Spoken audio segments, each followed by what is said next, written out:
Programme میں بات کی ہے کہ اگر پی ٹی آئی جو ہے وہ آتی ہے نومبر کے اندر تو جو پریزیڈنٹ سیٹ ہو چکا ہے ٹی ایل پی کے ساتھ، ان کے ساتھ پھر یہی کیا جا سکتا ہے. کیا پاکستان ایسے ہی چلے گا سر؟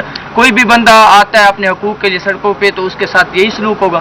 دیکھیں میرے بھائی، ٹی ایل پی سے میرے خود بہت اچھے تعلقات ہیں. 2018 سے آپ سب کو یاد ہوگا، آپ سب ساتھ، کچھ ہم ساتھ بڑے ہوئے ہیں، کچھ ہم ان کے آگے بڑے ہوئے ہیں کیمرے کے آگے، یا ہمارے جو معزز دوست ہیں. ٹی ایل پی سے میرا بہت اچھا تعلق ہے، آج بھی تھا، کل بھی ہے اور آگے بھی رہے گا. لیکن کیونکہ ان کی ایک ایشو کی وجہ سے ان کی پارٹی بین ہو گئی، تو یہ بین کا آپشن تو آپ کو نظر آ رہا ہے، یہ لکھا ہوا دیوار کے اوپر. اگر آپ کو اب مجھ سے سوال کریں، میں آپ کا گریبان پکڑوں، آپ کو گالی دوں، آپ کو بالوں سے پکڑوں، آپ کو کیمرہ توڑ دوں، تو آپ ریئیکٹ کریں گے. اور اگر آپ ریاست ہوں گے تو آپ یہ ریٹ کو قائم کرنے کے لیے آپ کو ریئیکٹ کرنا ہے. پولیس اگر کھڑی ہے اور اس کے سامنے اگر کوئی ڈکیتی ہو رہی ہے اور ریئیکٹ نہیں کرتی تو پولیس کا فائدہ کیا ہے؟ اس ریئیکشن کا پھینٹا بھی لگے گا، اس کے اندر بھی کلیئرٹی ہونی چاہیے. وہ میں خود کیوں نہ ہوں، میں تو جنرلی سب پارٹیوں کی بات کر رہا ہوں. کیونکہ آپ اسپیسیفک مجھ سے پی ٹی آئی کی بات کریں تو آفریدی صاحب آئے ہیں، نئے ہیں، جوان ہیں، گراس روٹ سے ایک اچھا پریسیڈنٹ طے ہوا ہے کہ ایک ورکر اوپر آیا ہے، بہت سی چیز ہے. اس کو ویلکم کرتے ہیں، اس ویلکم کے اندر وہ ڈیولپ کرے چیزیں، پروگریسو کے پی کے لیے کچھ کرے، اسکول کالجز سڑکیں تعمیر کرے، کوئی اچھی چیز کرے، اور عمران خان صاحب کے لیے ایک اچھا رستہ بنائے، مثبت رستہ بنائے. بدنسبت اگر مولا جٹ کی سیاست کرنی تو پھر انتظار ہے اسلام آباد کو آئیں، آپ دیکھیں گے پھینٹا بھی لگے گا.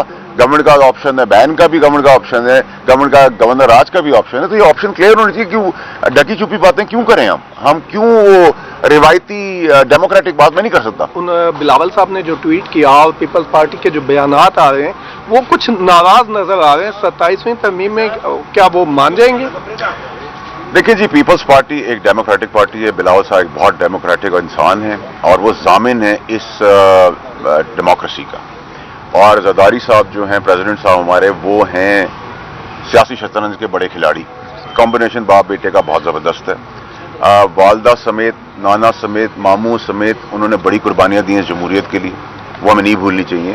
تو اس نظام کی ضامن ہی پیپلز پارٹی ہے اور اس نظام کو ڈیریل ہونے بھی نہیں دے گی پیپلز پارٹی. اس میں پروپوگیٹ کرنے والی پولیٹیکل پارٹیاں 18ویں ترمیم کو پروپوگیٹ کر رہی ہیں، لیکن 18ویں ترمیم میں کوئی رول بیک، کوئی ریورسل ہے ہی نہیں کسی قسم کا. تو سب آن بورڈ ہیں اور ہمیں سمجھنا چاہیے کہ اگر ہمیں ایک گول کر کے ٹیم ممبر فیلڈ مارشل کی شکل میں لا کے دے رہے اور شہباز شریف صاحب کی سنرجی ان کے ساتھ بہت اچھی چل رہی ہے اس پرائم منسٹر، اور کولیشن پارٹیز کے ساتھ بھی ان کی بہت چل رہی ہے، تو ٹھیک ہے. ایز لانگ ایز مجھے آپ کو فائدہ ہو رہا ہے، پاکستان کا پاسپورٹ دکھاتے ہوئے آپ کو پرائیڈ محسوس ہو رہی ہے اور شرم نہیں آ رہی، تو اس سے اچھی پوزیشن کیا ہو